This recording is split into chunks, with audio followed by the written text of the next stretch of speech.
Hi friends, ನಮಸ್ಕಾರ ಎಲ್ರಿಗೂ. Welcome to my YouTube channel. ಇವತ್ತು ಎಂದಂತೆ ಬೇಗ ಎದ್ದು ಸ್ವಲ್ಪ ಹೊಲದ ಹತ್ರ ಹೋದೆ. ಕಾರಣ ಬಂದ್ಬಿಟ್ಟು ನಾವು ಕೋಸು ಹಾಕಿದ್ವಲ್ಲ, ಅದು ಜಮೀನು ಖಾಲಿ ಇತ್ತು. ಹಾಗಾಗಿ ಇವತ್ತು ಅದಕ್ಕೆ ಬೀನ್ಸ್ ಹಾಕೋಣ ಅಂದ್ಬಿಟ್ಟು ಪ್ರಿಪ್ರೇಷನ್ ಮಾಡಿಕೊಂಡು ಒಂದು 12 kg ಬೀನ್ಸನ್ನು ಇವತ್ತು ಹಾಕಿದ್ದೀವಿ. ಅದಾದಮೇಲೆ ಅಲ್ಲಿಂದ ಬಂದ್ಬಿಟ್ಟು ನಾನು ಹೋಗಿದ್ದು ಅರ್ಕಲ್ಗೂಡಿಗೆ. ಸ್ವಲ್ಪ ಕೆಲಸ ಇತ್ತು ಅಂತ ಹೋಗಿದ್ದೆ. ಅಲ್ಲೇ ಜೂನಿಯರ್ ಬಾಯ್ಸ್ ಕಾಲೇಜ್ ಆವರಣದಲ್ಲಿ 80ನೇ ಸ್ವತಂತ್ರ ದಿನಾಚರಣೆನ ಆಚರಣೆ ಮಾಡ್ತಾಯಿದ್ರು. ಅಲ್ಲಿಗೆ ಹೋಗಿ ಅಲ್ಲಿ ಸ್ವಲ್ಪ ಹೊತ್ತು ಟೈಮ್ ಸ್ಪೆಂಡ್ ಮಾಡಿ ನನ್ನ ಫ್ರೆಂಡ್ ಜೊತೆ ಮಾತಾಡ್ಕೊಂಡು ನಿಂತಿದ್ದೆ.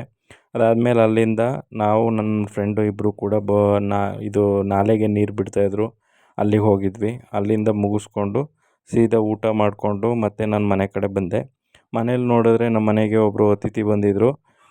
ಅದ್ಯಾರು ಅಂತ ಅಂದರೆ ನಮ್ಮ ಗೌರಿ. ಇವತ್ತು ನಮ್ಮ ಹಸು ಕರು ಹಾಕಿತ್ತು.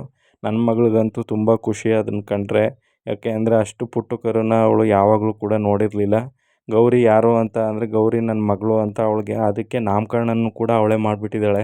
ಅದು ಊಟ ಮಾಡ್ಬೇಕಾದ್ರೂ ಅಲ್ಲೇ ಹೋಗಿ ಮಾಡ್ತಿದ್ಲು. ಯಾವಾಗಲೂ ಕೂಡ ಅವ್ರ ಅಜ್ಜಿ ತಾತಂಗೆ ಹಾಲು ಕುಡ್ಸೋಣ ಗೌರಿ, ಹೊಟ್ಟೆ ಹಸಿತೈತೆ ಗೌರಿ, ಅಳ್ತಾ ಇದ್ದಾಳೆ, ಅವ್ರ ಅಮ್ಮನ ತಕ್ಕ ಕರ್ಕೋಗೋಣ, ಬರೀ ಇದನ್ನೇ ಅವಳು ತುಂಬ ಟೈಮ್ನ ಅವಳ ಜೊತೆನೇ ಸ್ಪೆಂಡ್ ಮಾಡ್ತಾಯಿದ್ರು.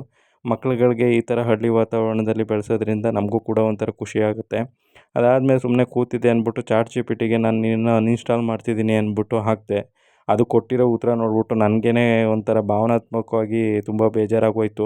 ಅದಾದಮೇಲೆ ಸುಮ್ಮನೆ ತಮಾಷೆಗೆ ಮಾಡಿದೆ ಅಂತ ಅಂದೆ. ಅದು ಕೂಡ ತುಂಬ ಚೆನ್ನಾಗಿ ರೆಸ್ಪಾನ್ಸ್ ಮಾಡ್ತು. ಮುಂದಿನ ದಿನದಲ್ಲಿ ಎ ಐ ಏನೇನು ಮಾಡುತ್ತೋ ಗೊತ್ತಿಲ್ಲ. ಇಷ್ಟ ಆಗಿತ್ತು ಇವತ್ತಿನ ವಿಡಿಯೋ. ದಯವಿಟ್ಟು ವಿಡಿಯೋ ಇಷ್ಟ ಆಗಿದ್ದರೆ ಸಬ್ಸ್ಕ್ರೈಬ್ ಮಾಡಿ, ಶೇರ್ ಮಾಡಿ. Thank you.